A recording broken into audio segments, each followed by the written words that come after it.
Welcome, YouTube viewers. We will get going in a couple minutes. As you can see, someone new in the picture there, Jacques Henning. Blockbuster from the yellow cap. We'll just say Springbok for now, forget who else he supports. And yeah, we are currently playing. I should put it softer, otherwise they're going to ban me. We're playing big in Japan because rugby is big in Japan. We will get going in 4 seconds. Oh, damn. And of course, the next thing played because I didn't push the button. Okay, that's set up for. There you go. Guys, we are live.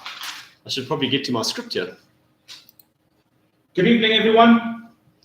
So, today.co.za via the TuneIn app, DSTV Audio 869, and Sports Central ZA on YouTube. Never know what's going on here.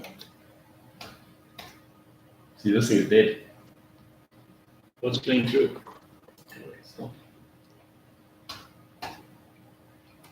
Normally you just bash these things. Hello, check, nothing. oh, because I've got. And we are live here on Radio Today. This is Sports Central on Radio Today. Welcome to the 6th edition of the weekend lineup. We're currently live on 1485. Sorry, guys. Send us a message at Sports Central on all platforms. We'll give you our Big Five predictions a little later. Any suggestions you have. As usual, I'm joined by co-host Ian and Aziz, as well as special guest Jacques Henning. Guys, how's it? What's up? Hello there. How you doing? What a weekend of sport we've got coming our way. 4 quarterfinals from the Rugby World Cup, a full batch of Premier League, the Telkom knockout, and a hell of a lot more coming your way. All of that sport will be covered across the platforms that are available, either on Super Sport or on ETV. So make sure you don't miss any of the sport. We're going to talk so much rugby, so much football, and so much cricket tonight. Well, let's quickly wrap up last week's Big Five. I got 2 out of 5. I just got Japan, which was great because that's what I really wanted. And I got France against Iceland. Aziz? 3. I got Japan, France, Iceland, and one other. How could I forget about number 5?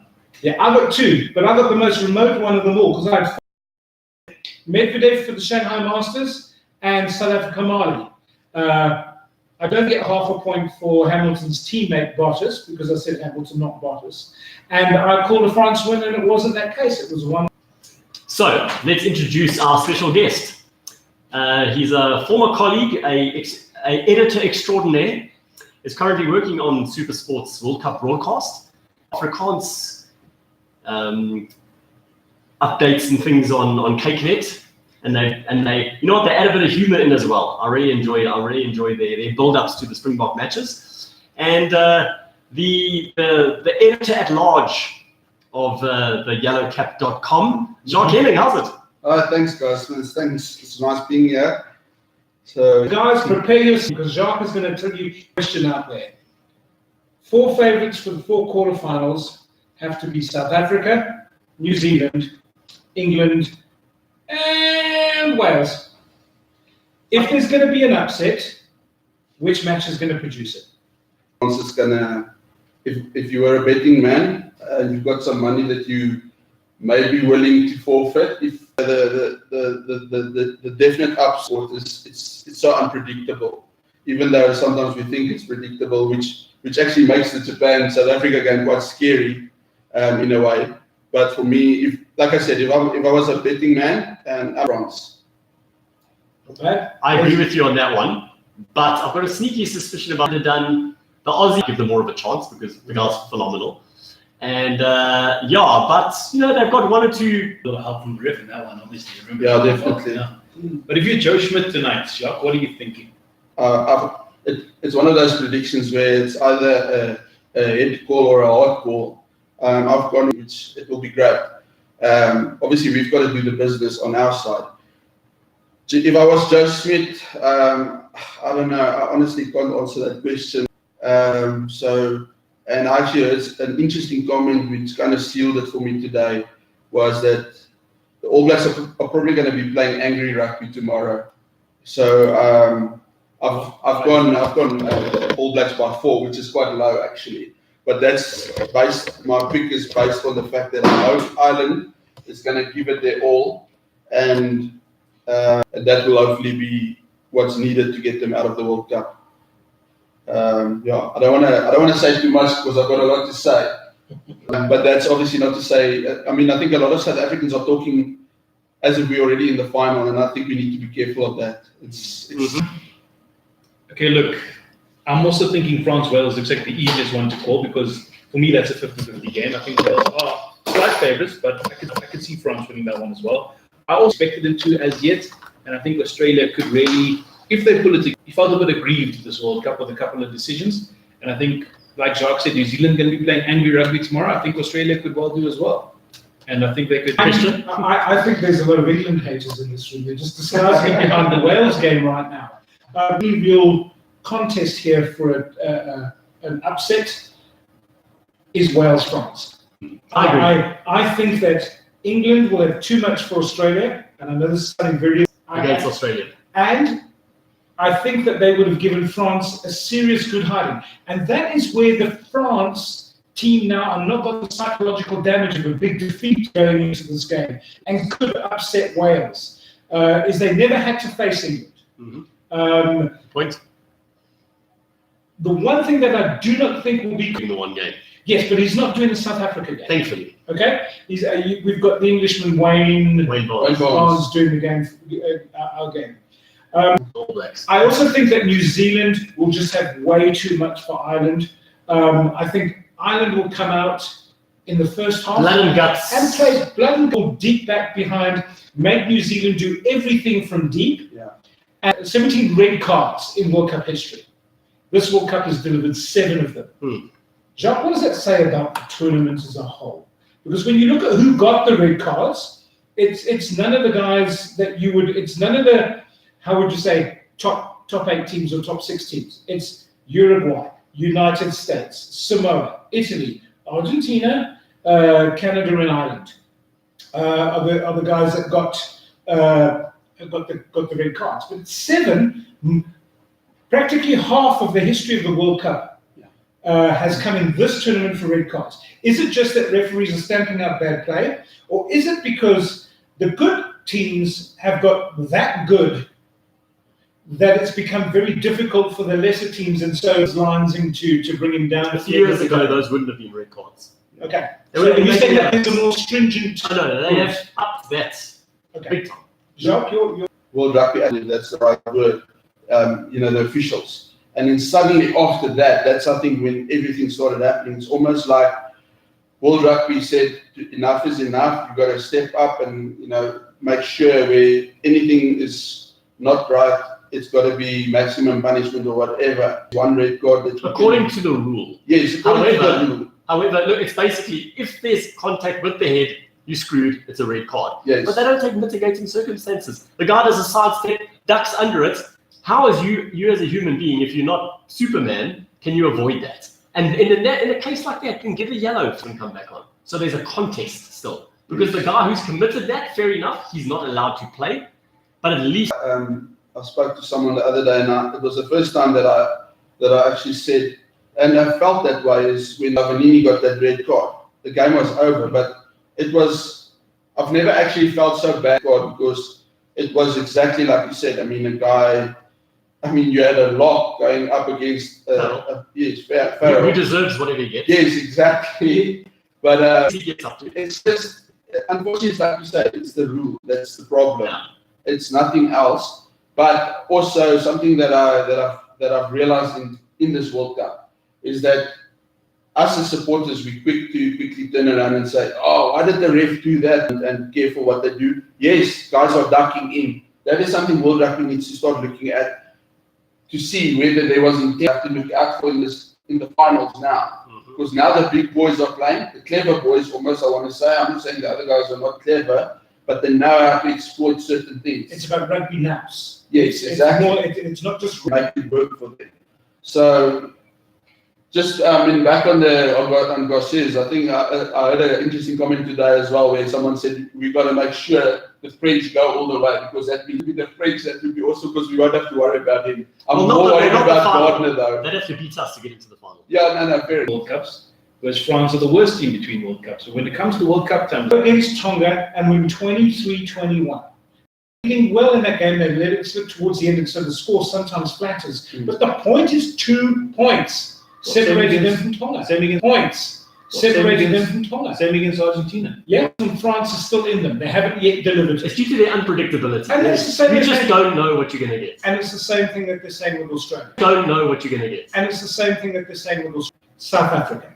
South Africa played well, but their big performance is still in them. I agree. And I think that they played in rope-a-dope with New Zealand in the opening game.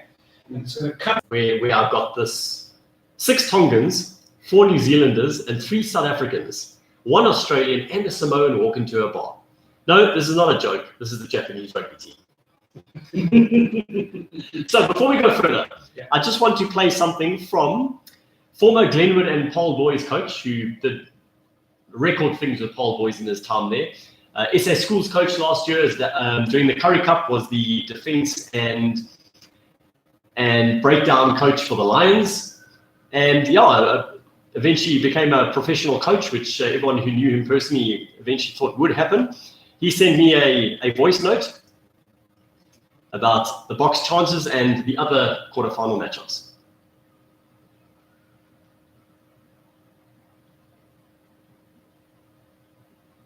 Could upset England, but again, I would put my money on England and I would put my money on Wales coming through.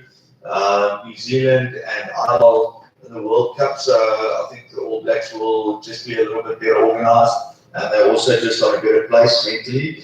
The big game for me, and I'm sure for everybody else, is the Japan Boca game, and not just because of what's happened in the past and the rivalry, whatever, but because Japan has probably got one of the most effective attacks at the moment, being flattened, obviously, with the Springboks having this rush defense that is aimed at key players, not staying connected, but getting off the line and putting the pressure on the attacking side skill set. So I think after Sunday's Japan's attack and defense going trends that have been happening at the World Cup, so especially from our side as a defense and breakdown coach, that's one of the games I'm really looking forward to.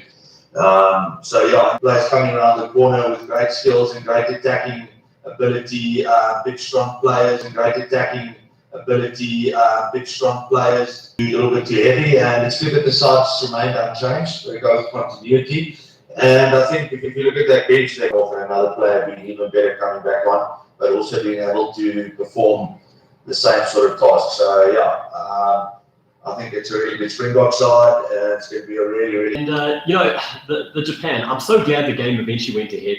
It wouldn't have been a good thing if they'd gone through. They would have deserved. I'm so glad the game eventually went ahead. It wouldn't have been a good thing if they'd gone through. They would have deserved to go through, but obviously Scotland would have probably done their legal thing. I wouldn't really blame them. But what people missed is that if they'd gotten the 2 points, what's the rule if you end up on the same amount of points? Is it the team that is it head to head? Yeah. Okay. Score boring tries. No, they don't. All 4 of them were slick handling, brilliant chips, follow-ups. So we have to be careful in giving them space. We just need to dominate up front, not give them ball, scrum them to pieces. Hopefully they don't pull a fast one like Italy did. Come back to Qantas. The Zimbabwean Japanese Pretoria-born boy. That one. That guy. But I mean, you kind of know what Russia's going to do. He's gone with a 6-2 split in the bench. Yeah. He's gone 6 forwards, 2 backs. So you know he's going to keep it tight. He's going to kick. He's going to have a big role to play. So will the scrum off. Is it fast to play? It is. Yeah, it is fast. So I mean, we know exactly what Russia's game plan is going to be. We know how he's going to play it, and this is how you win World Cup rugby. From now going forward, I assume.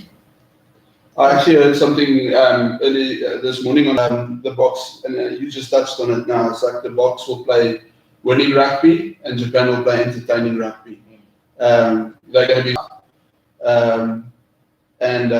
but we're going to play proper test rugby tomorrow, I think, on Sunday. This is where the conditioning of what I would call your A-grade teams comes into account. I don't believe Rusty will leave that to chance. His team will be in the best condition for the game possible, and it doesn't matter what Japan do. South Africa On the bench, you could step in to replace him. Absolutely. So I think he's going in with the right idea, and like I said, he's going to play winning rugby from the quarterfinals onwards, regardless of the opposition. Whether it's Japan or New Zealand, he's going to play the numbers and win the game. and look for another man of the match performance from none other than the shortest man on the field, Chesenko.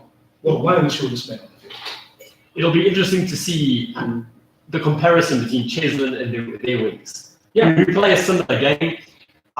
It'll be interesting to see if Japan, hopefully this doesn't happen, that they have a lead at some point. How will they play if they got a lead? Will they batten down their hatches? If Japan, hopefully this doesn't happen, that they have a lead at some point?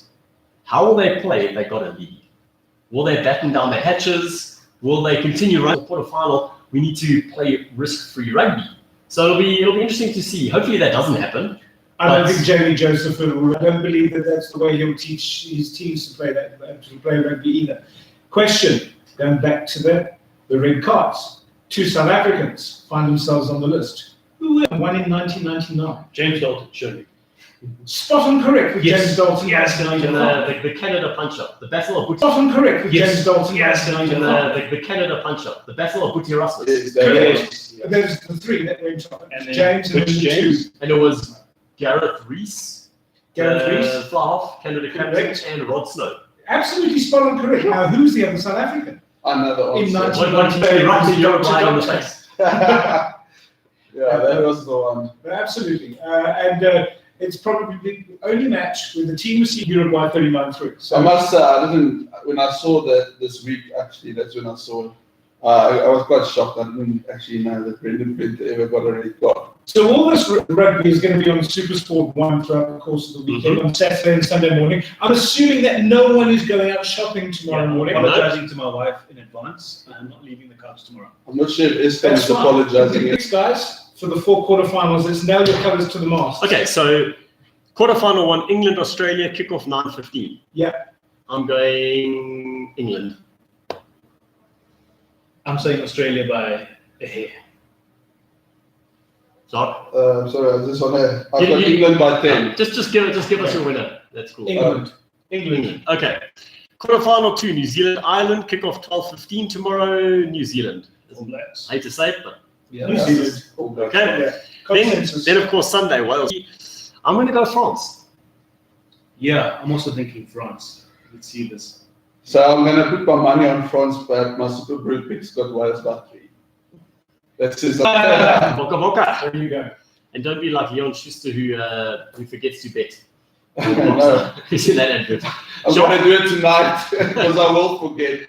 Ian, The Afrikaans build up, and then they've got a review after half an hour review show after the match. Yes, it's called review show, and that's all on Cape No, which is on I think channel 146 or 7. Yeah, one of those 2. any idea who's in the studio this week? I know that Dion Davids is going to be one of the guys. Okay. It's his first time on the Yeah. Afrikaans show. Then Kobus won't be there. Brighton will be running the show. And I think Nas might be there, and there's 1 or 2 more guys. I'm not 100% sure. I can't remember now. Maybe Skulk. I know you said they stole them for the English broadcast. Yeah, I think Scott might actually be the other one. Okay. And Swace, is he not in this video? No. Okay. I think, And like I said, they have a lot of fun, and it's really I good. think, you know what, If you understand Afrikaans, I know I work on the show, and it's got nothing to do with that, because I have noticed is that from an analytical point of view, pre-match, the guys are really, it's worth your while to watch the Afrikaans show. I'm not trying to talk.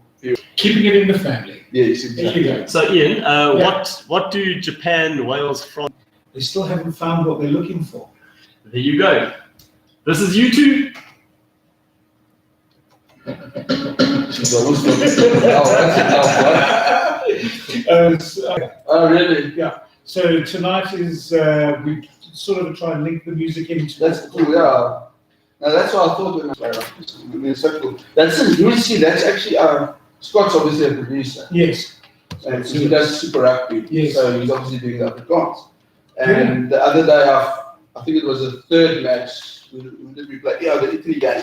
I finally was at home, so I could actually watch the build-up show.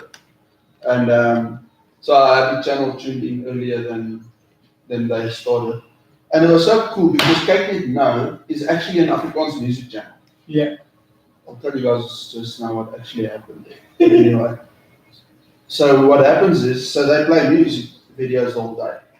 So the last 10 or 15 minutes before they go on air, they actually started playing rugby videos. Cool. It was flipping the coolest thing ever. Hmm. I was like, Supersport can learn from this. I mean, screw the ads and all this. That's another thing that's actually quite cool. There's no ads.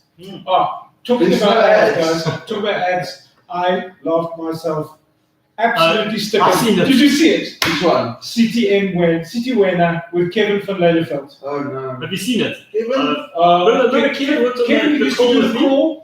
Oh, is he on?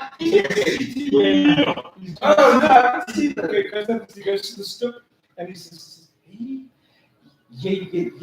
jy's geregtig op hierdie mooi stoep. En hy sê, so jy moet nou stop met vleis. He's voicing it. He's voicing But it. the coloured He's lady miming it. Oh, it's not his is voice. saying it. Oh wow. So yeah, it's Is it on now? Yes. Oh wow. It's accurate. go on, yeah. With Go on. the auntie, she's I don't want to go to the taps for Amanda, and I have to use Amanda to open the taps. Using the tap fall over there. We're using Kevin for an ad this week, actually. Is it? Mm. Oh wow. You were sending my regards. I will do, yeah. Shucks. Using ask you about it for an effective ad. Oh, for Roundup. Garden guy. Oh God. Oh. So we're having a bit of fun with that one, and Kevin's our actor. Oh wow. Yeah, no, he's getting paid a nice pretty penny for it. I bet he is. He's got an agency and everything, Kevin. I remember him setting He's up. an agency. No, he's got an agent. He's yeah. got Yeah, but I remember he was also running acting classes that him and his wife were running. Yeah, I remember he that's started what they that. meant. He started that. Drama class. Yeah, at Rhodes. Oh, yeah, I don't know where, but I know that's how they met. Because I remember him saying to me starting a class. Okay, guys, we'll start with Telkom Knockout, just briefly through the fixtures and then Premier League. Cool. So I've never met Kevin, but I'm meeting him. Because And Mark- historically with you guys all starts on the call together. No, what Norman Suleiman, yeah. No, man, the other one.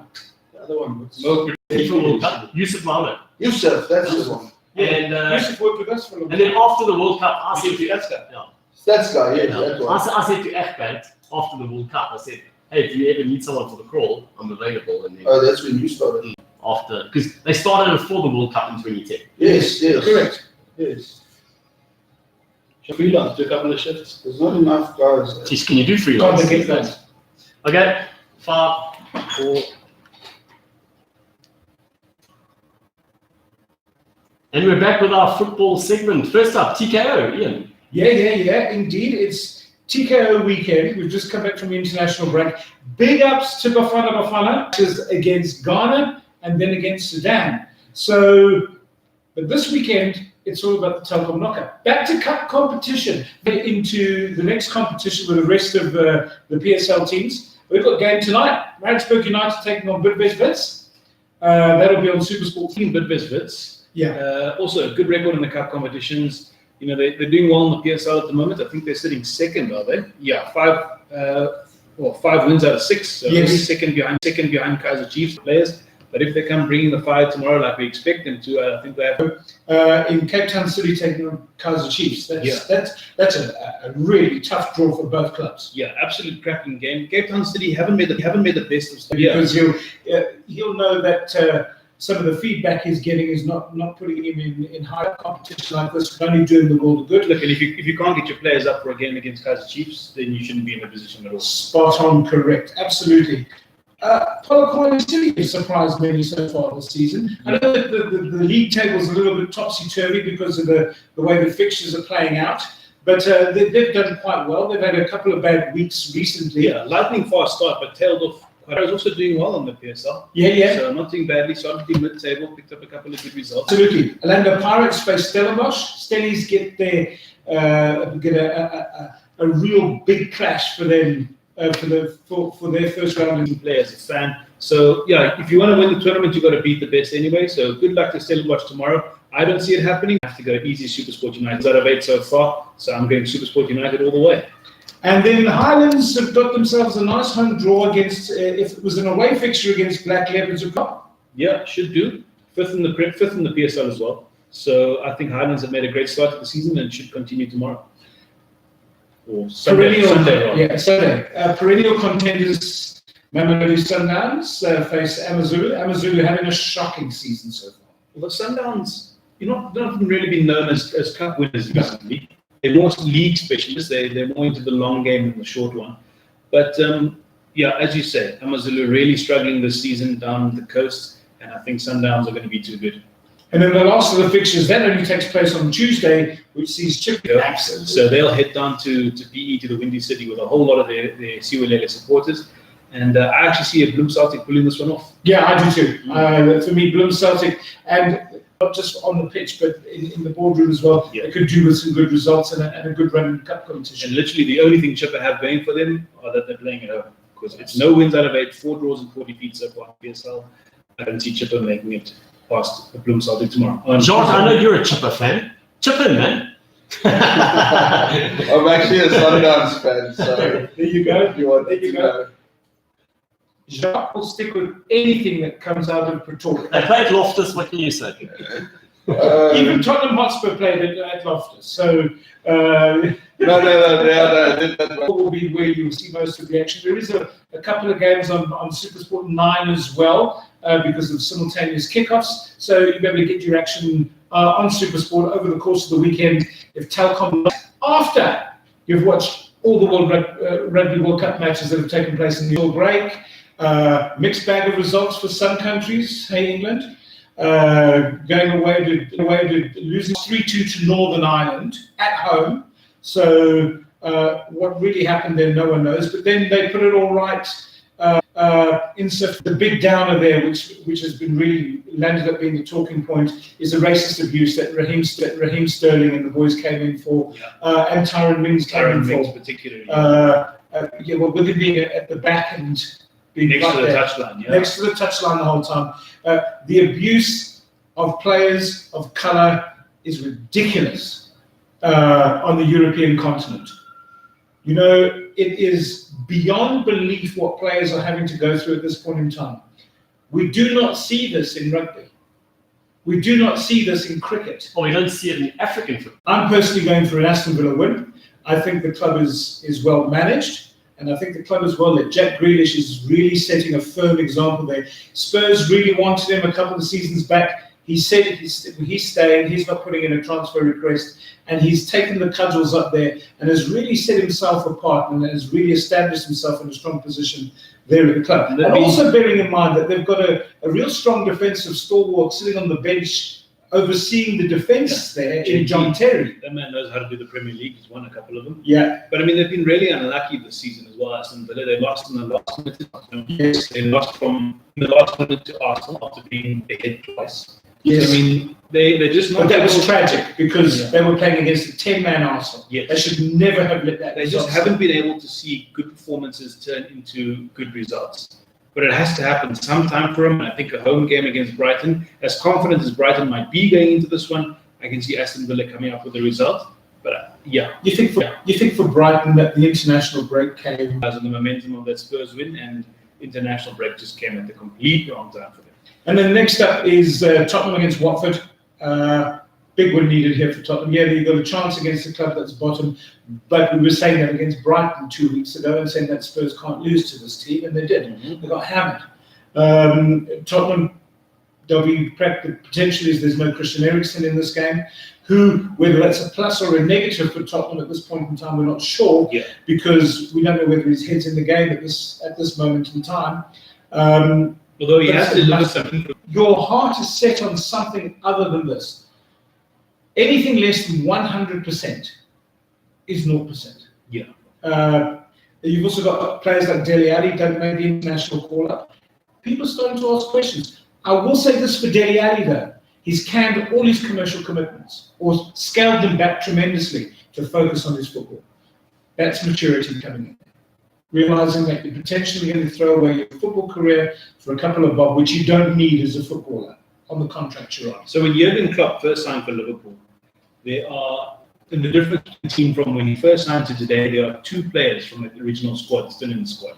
Spurs, there are 8. Yeah, it's a problem. And I heard this in the week, but a player isn't going to give his best if he doesn't have to look over his shoulder and worry about the guy behind him. Mm. So if there's no one challenging you for a position, what's your incentive to push yourself even harder and harder? And I think this is Mauricio Pochettino's major problem at this point in time, is that he's clubs are not going to come and pay money in January when you can get them in April for free. So it's a problem for Tottenham at this point in time. I still see Tottenham winning this game. Yeah, no, against the team bottom of the league, having fetched an 8-0 Man City a couple of weeks ago. Spurs at home, all the ingredients are there. Let's see what happens. A good game comes up next in Wolves and Southampton. Southampton, iffy form, and Wolves just starting to show signs of life again after the early season struggles because of all their commitments in Europe. Yeah, Wolves, strange one for me, because after last season's performance where everyone raved about him, I really expected a bit more from him, but 2 wins out of 8, they haven't really set the world alight yet. No. And Southampton also struggling.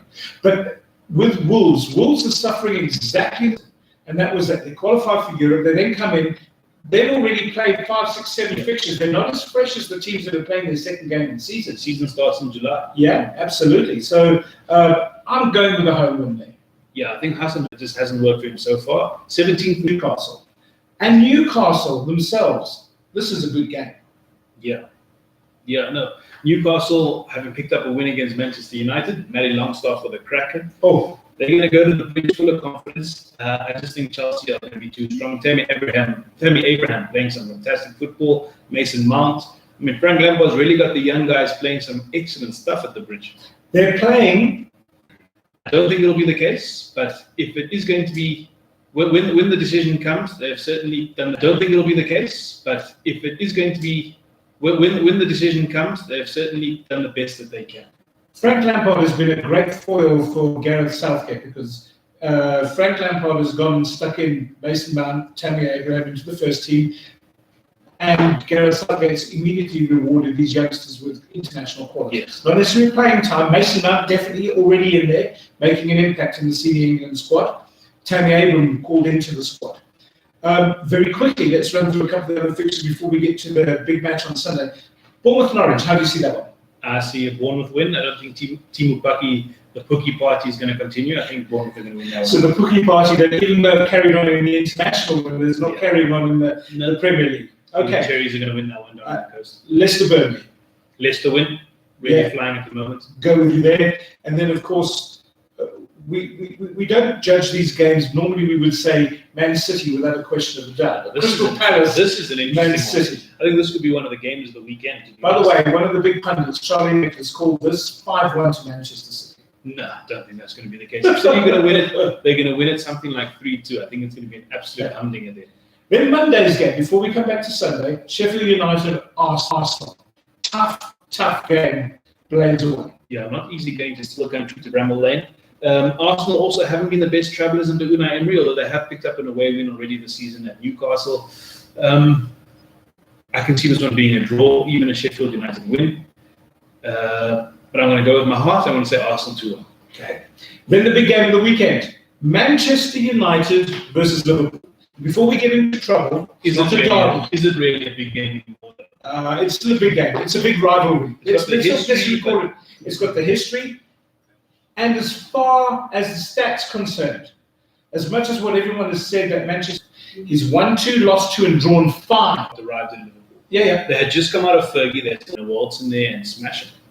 I think that this is Liverpool's game. My personal opinion is this is Liverpool's game.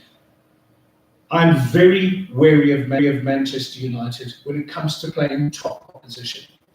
They can't play against Bournemouth away. Or Newcastle.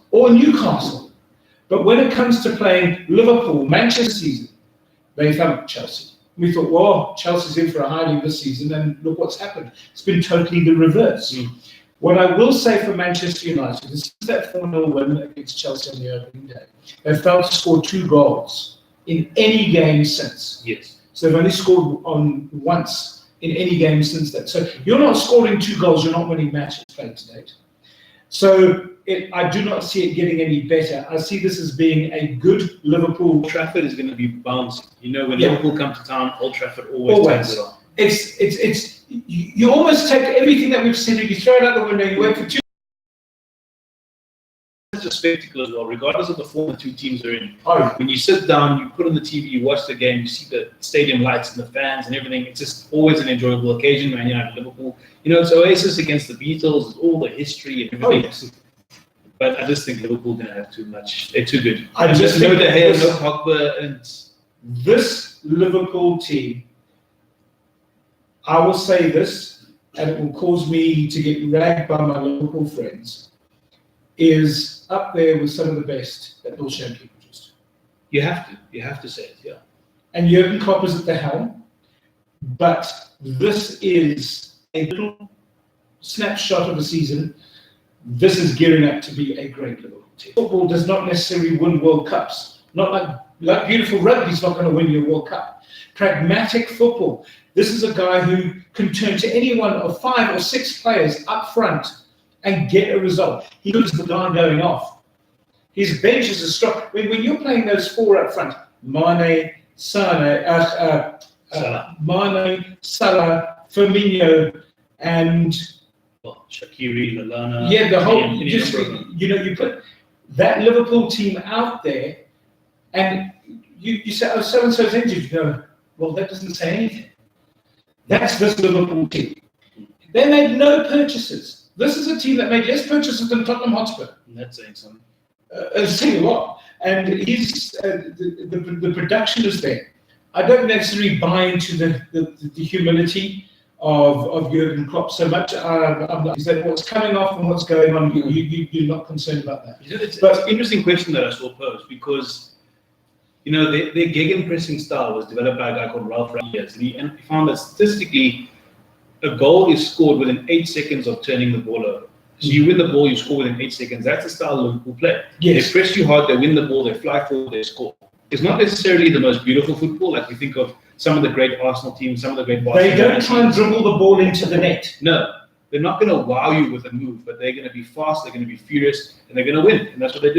But can you then call them one of the greatest Liverpool teams ever? Oh, you can, The because it's about Shankly results. teams played beautiful football and won. No, but the thing is, Only when they win the Premier League. well, yeah, and when they've got it with 3 points for a win, not 2 points for a win like it was in the history. But having said that, very quickly as we close off the football and close off the show almost, in essence, Alisson will be returning for Liverpool.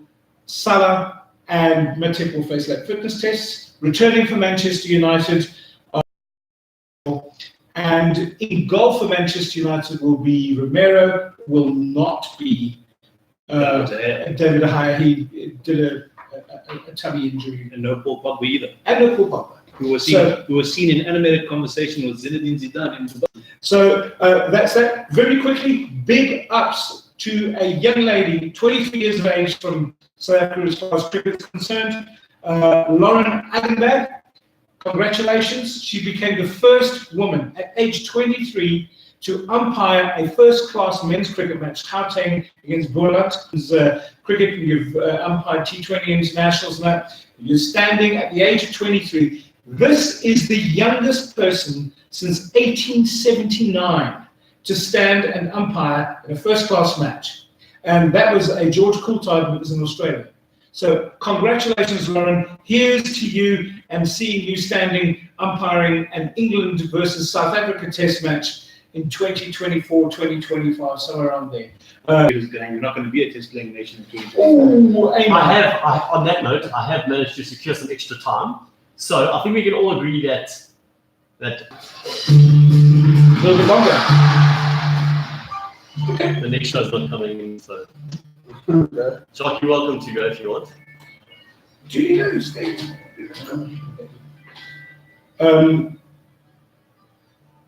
In cricket, So as mentioned, managed to secure some extra time. We'll talk some cricket and a bit of miscellaneous after the break. Probably another about 10 minutes. So stay with us. Hello, Jackie. How's the wife? How's the kids? Old, they're growing up. doesn't say you're But not they're not making there. older. They're not there yet where I want them to be. So Your daughter can't babysit yet. no, they're actually at that point now where we almost back to living our life again. Do you know what was funny thing? Is when I was 10 years old, I was babysitting my kids. My Okay. parents would go out and I would look after my kids, my brothers. My kids. Well, they were. Is it? My mom's Is it still with them? Not been editing. No, No, long time. no, he wanted to find space for himself and his kids.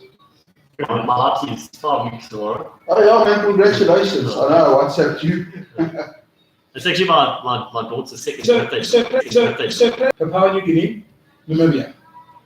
Group B, Ireland, Hong Kong, United Arab Emirates, Oman, Jersey, Nigeria, and Canada. Jersey? Where's Jersey? It's like Jersey is a an little island island off of England. Nigeria, What the they hell? they're part of the United States. Saying he stays there so he doesn't have to pay tax. Yes, Yeah, correct. that's it. Oh wow. Jersey and Guernsey. I saw Ireland were beating Hong Kong quite heavily today. Yes, they thumped Kenya actually. Probably Kenya. So they've fallen apart. Yeah, it's falling apart. Yeah. And Zimbabwe didn't even get into the qualifiers. Well, We'll be there soon. is it because they're not allowed to be in there? Yeah, because there's that thing, isn't it? Well, Have they got a political problem? because they had lots of issues with their board and money. And Yeah, so they got they banned. kicked No, out. but Or something. a few weeks ago they played their triangular. Yeah, but they also got Against kicked out. Afghanistan and Oh yeah, you're right. okay, so they're not maybe just not part of that. No, they got kicked out of ICC events. Yes. And That's that right. triangular would not have been an ICC event. What would that be then? Just a normal. Where's he now? Remember, anything Zimbabwe cricket, you would get. Where's he? Try series, Afghanistan, whatever. Producing work. Oh, so he's alright. Okay. Good.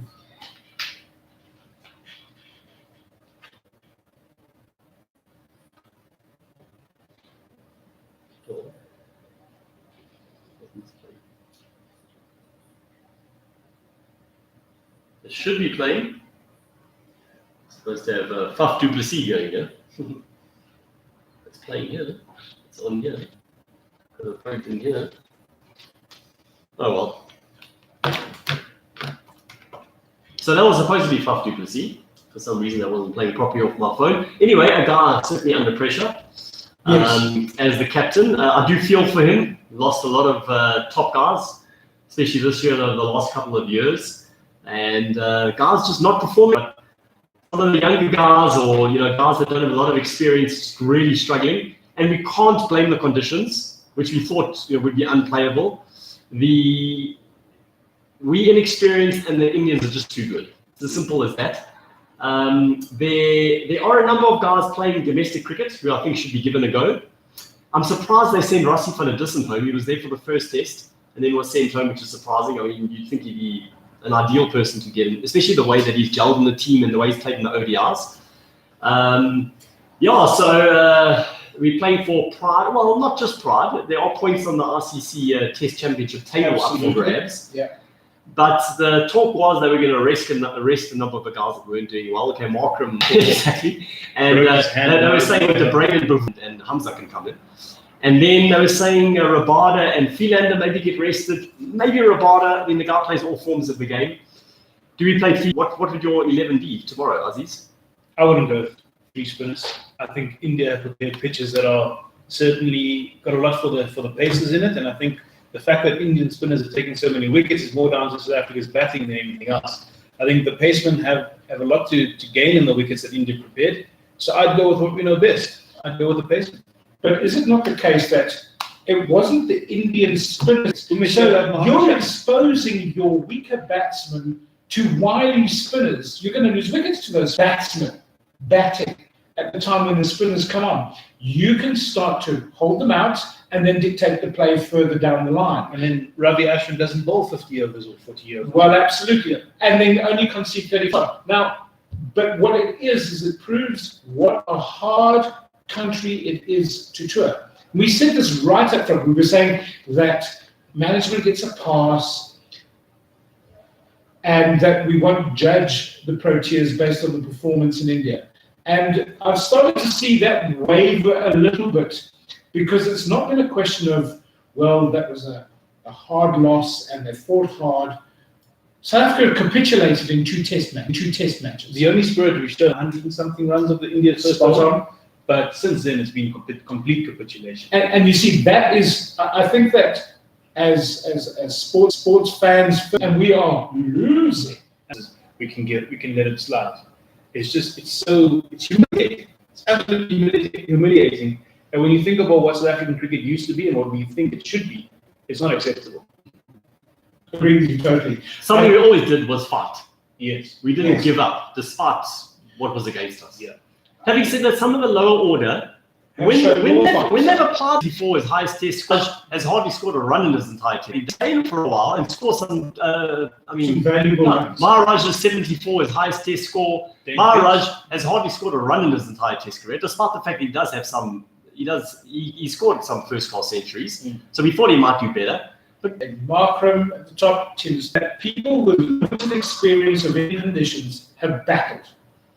Dean Elder's shown probably the most consistent batting has come from the captain throughout this test series. But the point is his performance will sort of get you over the line. I mean, it's just not enough. The team is not delivering enough in the same innings.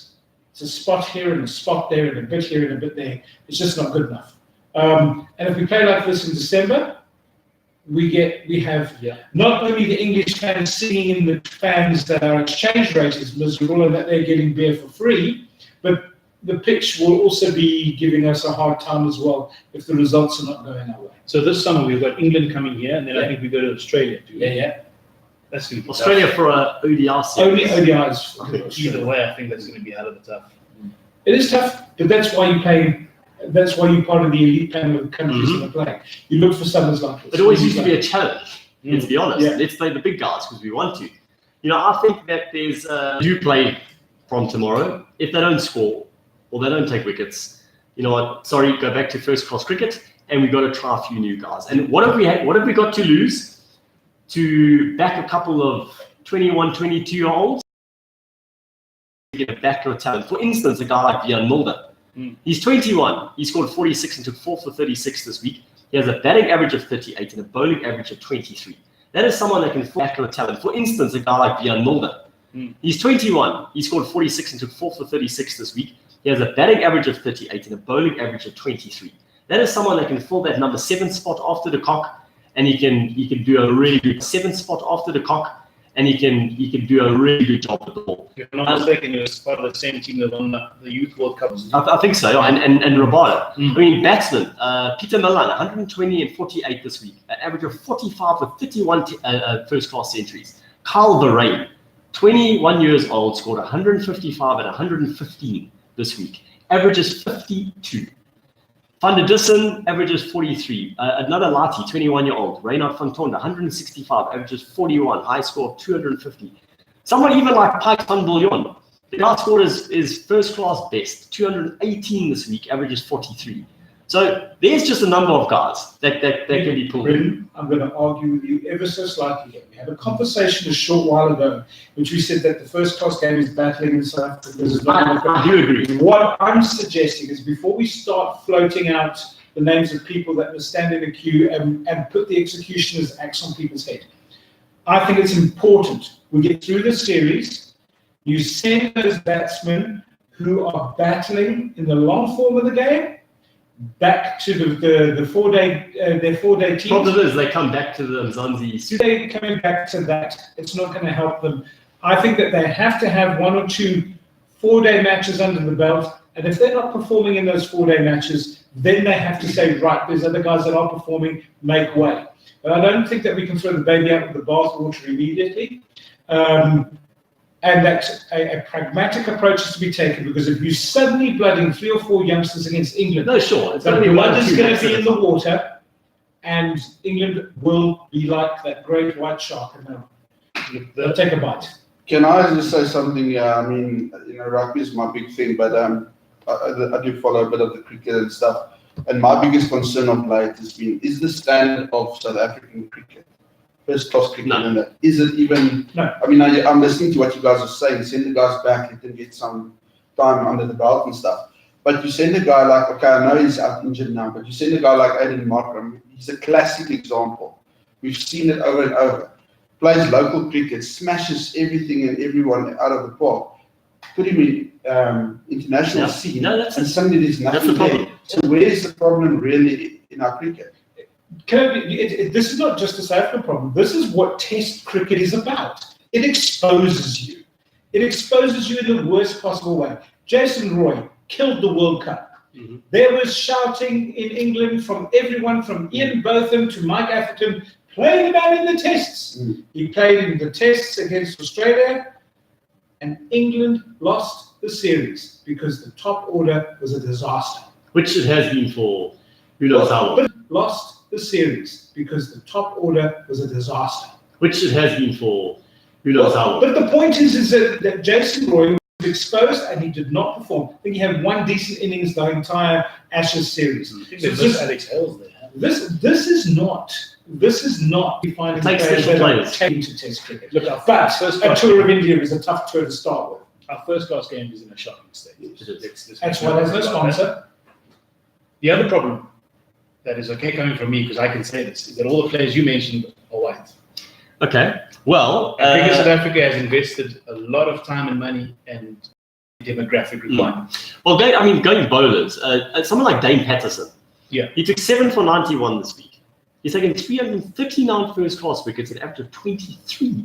He's been around the He has for a never while. been in a test setup. Not in a test. So I'm He's been in- surprised, but look, he hasn't cut it when he's been given a chance. Yes. But I mean, with those figures, like you've got no choice really to give a guy a go. When he's performing at that level, and that's where you choose your players from, then you have to do it. Someone else that's someone for the future. He's been in the T20s. Luto Sitamla took 4 for 57 and 4 for 53. He's only 21. In my view, you need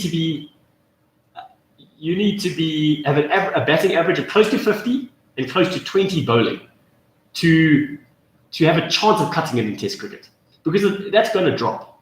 I mean, your average will probably drop at Test cricket level, and unless you are killing it at first class, you can do something. But you need to be dominating first class cricket. Unfortunately, we're picking guys that aren't dominating first class cricket. Yeah. So For me, the biggest problem is if you're going to stick to the 6+5 rule, there have to be 6 players of color and 5 white players. You have to have a pool of players in the country. So there have to be more players of color that are better than white players then, if you're going to have that rule. Mhm. It doesn't make sense then that cricket is still a largely white game because there are barriers to entry. You could say, whatever the reason is.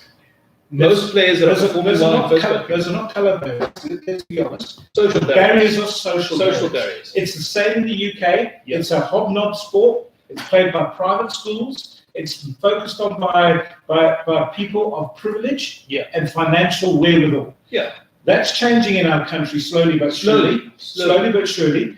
But it still remains a game of the haves. Yeah. It's not a bourgeois sport as Mr. Baruda once used to It's not consult. golf. It's called Correct. Yeah. I agree with you. And you shouldn't get flat for that, because the reality is there are many people, irrespective of the color of the skin, who I really believe would cut it. People, irrespective of the color of the skin, who I really believe would cut it had they had the Head Start help up that they would have got. But because they don't go to the private schools, they don't function in that sector of society, you will not find people that went to Brandwach playing polo. Yeah. one thing we must say is that private schools have produced very, very, very few international sportsmen. It's the government schools that have done it. I mean, even recently, the only 2 private schoolboys in the Proteas team were Bavuma and Rabada. Yeah. So, Interesting. St. David's and St. well, there you go. And I mean, come on, Rabada's father's a heart surgeon, for goodness sake. You know, brain surgeon. Oh. Neurologist. Rocket scientists, they're all the same. They're all amazing. You know, so, and I know at my former school, the guys are playing, believe me. I mean, I looked at they had a photo of the first team cricket that had won something, completely transformed. So, but people don't realize that a generation is 20 years. Yeah. And it takes 20 years for things to move through. And it is going to take time. And I get that you need to, let's mirror that in rugby terms. For a while now, we have not had any requirements at Super Rugby level. And And then- enforced quotas. And then people kind of say, well, that gives Russie no chance. Who's he going to pick if you don't have them? Point is, the guys are playing, they're performing. Russie's picked them every single day. No one I know complained about the Springbok World Cup squad. No. And it is a representative team, but what I do know is that there are definitely quotas at schoolboy representative level. For every Craven Week squad of 23, there's 12 players of color. And for some of the provinces, that's very difficult. For Western Province, it's a breeze, not an issue. Not an issue, because you've got all the colored guys there. They're all there on merit. And Western Province generally win Craven Week anyway. So it shows that they're obviously good. But you come to a place like the Blue Bulls, for instance, the colored guys playing in a Garsfontein have all been imported. They didn't grow up in Pretoria. They've been brought in from the Cape. Because if there's black guys playing for some of those teams, they might have grown up, in Gauteng, it's possible. But there are massive colored communities in Gauteng. So they're having to bring them in. Not ones that play much rugby. Well, exactly. Anyway. And recently, KZN, for a long time, the Sharks Craven Week team was hopeless. I mean, we did basically nothing. And over the last few years, they've been very competitive, the last 3 years, because the Zulu guys are now coming through the Glenwoods, the DHSs, the Maritzburg colleges. They're all on merit. They get picked, and that's why they're strong. They're stronger and they're competing because all the guys they're on merit. Can I pass a comment about the private school? And I think I need to qualify the private school statement.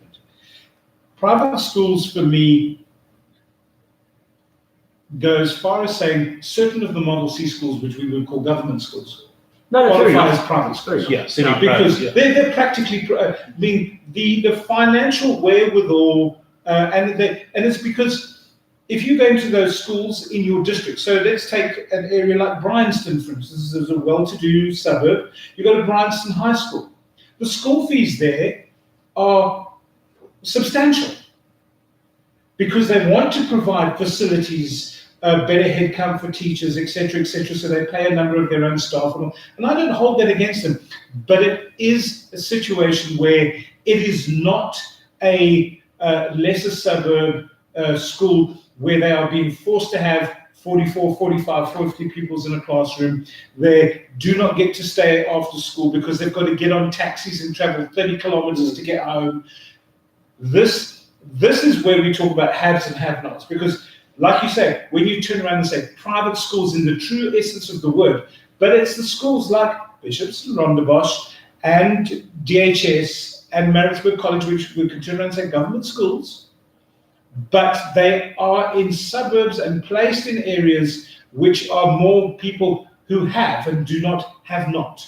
So I think that is they can afford the bats. They can afford. Yeah. You see, that's the king. And I know we need to cut short, but it is very much about economic emancipation for people to be able to be equally considered and fair. And that is why a sport like rugby and a sport like soccer is so much easier for players from less privileged environments to get involved in and be better at it, because the financial outlay and the ability to access facilities is much, much, much less than sports like cricket. I don't undervalue cricket. I don't say that cricket don't do a good job of taking cricket. If you don't have a decent pitch, you got no game. Yeah, well, that's the first. And so it is difficult. It's hard to actually have the stuff and do the stuff that needs to be done to create that equal footing. Well, that's why I think that the money spent on development programs generally is a complete waste of time. Because when do you hear of a player that's come through where they said he came through a traditional development system and was in that system the whole way and then got a contract out of school? It doesn't happen. They ended up in a top school, and within that environment, they became a better player and were exposed and got an education and all that type of stuff. You're describing CFP. Exactly. He was in a development academy in Port Elizabeth. He got a scholarship to Grey PE, and then he became who he is now. And I still say that money should be utilized better in spotting talent at primary school level, or maybe a little earlier, and getting them into a top primary school. But use that development money to pay the school fees. Because let me tell you, I know what you're saying about the schools, but I know a lot of those government schools are teetering on the edge of financial issues. Correct. Because the money the money they're going to spend on facilities and the teachers is millions.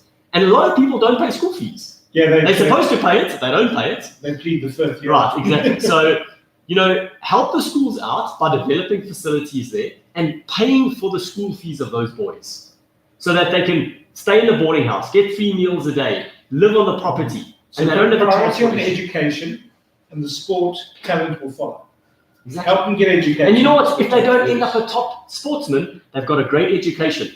They've come through an environment that's disciplined and respectful, and they can become a leader. They can become a business leader. They can become. You set them up for life. This is a great conversation, guys. We're running really short on time. Ultimately, sorry, last point is you've taken the scenic route to get here. Yeah. But the point I wanted to make right in the beginning when we started this conversation is that I think CSA should do away with the 6+5 rule, go back to whoever's the best gets the position, and eventually, over the course of time, whatever demographic quotas you want to enforce, they'll naturally occur. By the way, I've noticed a shift on that at first class level. That it used to be 4 black Africans and 2 other color. And I often saw top colored players sitting on the side. And I'm going, what? How's that guy not playing? So now it's become social engineering. Now within different race groups, now there's kind of quotas, They've dropped the black African to 3. I checked this week's teams and it's obvious that is the case. So they've obviously adjusted it slightly. So I don't know what difference that's going to make. But anyway, I would just love to see the day when we can not have to talk about this. Yeah. I think it's coming, and it will come. I think that it'll just be, unfortunately, I'll be a lot grayer and a lot bolder. But I think that we'll all be a lot wiser, because we're still waiting for that 21-year-old or 22-year-old to come up with a great plan. And it's going to happen. I think that we just have to believe it. There are other sports happening. Yeah. So no, just very quickly. Gulam Bodhi, off to the Chucky. 5 years. You know who's laughing now? Kevin Peterson. Alvin. Well, Kevin Peterson, both Petersons. Yeah. Because I know Kevin made a sly little comment about the guy that played ahead of me for the Dolphins as a match fixer. Yeah, well, he's been sent to jail for that for 5 years. Safraz, captain for Pakistan, given the boot. He's not going to captain the Test and T20 teams anymore.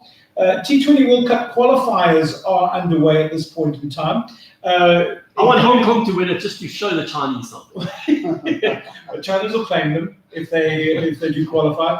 But teams from If they Africa, knew what cricket was. teams that are playing from Africa there, Kenya and Namibia. Namibia haven't played a game yet. Kenya unfortunately took a major, who are one of the favourites. But a big upset already on day one of the tournament. Singapore beating hot favourites Scotland. So that's as far as that's concerned. Then in the women's big bash, if you are watching, Marizan Cup and Shabnim Ismail playing there. And they played against each other today in, I think it's the opening match. Sydney Sixers against the Sydney Thunder. Sydney Sixers coming out on top in that game. Marizan Cup's team. Marizan contributed both bat and ball. And not great. See, A.B. de Villiers is signed for the Brisbane Heat. Yes, he has played a couple of games. After a lot of in and out and back and forth. Yeah, and on top of that, Dalston played 5 games for the Melbourne Stars. So, the guys getting involved in the big bash do them the world of good. So that's really it from the world of cricket. There's a lot of other sport on. There's La Liga, Serie A, all that is on over the weekend. We've covered some of the top points. Your pick 5 for the weekend. We've given you our tips. The only game that we haven't given you our tips on is Liverpool versus Manchester United. I think it's 4 out of 4 Liverpool. I think it's 4 out of 4 for Liverpool for that one. And the 4 World Cup quarter-final matches. That's it for this week. Yeah, just quickly, quite a few South Africans doing well at the Open de France. Yes, indeed. Which of course was the venue for the Ryder Cup last year. Let's see, end of the day. George Coetzee, joint leader. Yeah, Nicholas Colsaerts. We thought he'd win a few majors by now. He came on the scene and then sort of disappeared. But George Coetzee leading with Colsaerts from Belgium on 9 under. And then going further down, Jaco van Zyl is at 5 under and a tie for 6th. With Brandon Stone. Brandon Stone, yes, also on 5 under. And so that's the end of day 2. Yep. Day, what should I say? I wouldn't say day, it's round. Round 3 gets underway at 12:30 tomorrow, Super Sport 12. And then, of course, the PGA Tour is in Korea. Correct. The Asian swing. Yes. Justin Thomas, 9 under 63 today. He's leading by 2.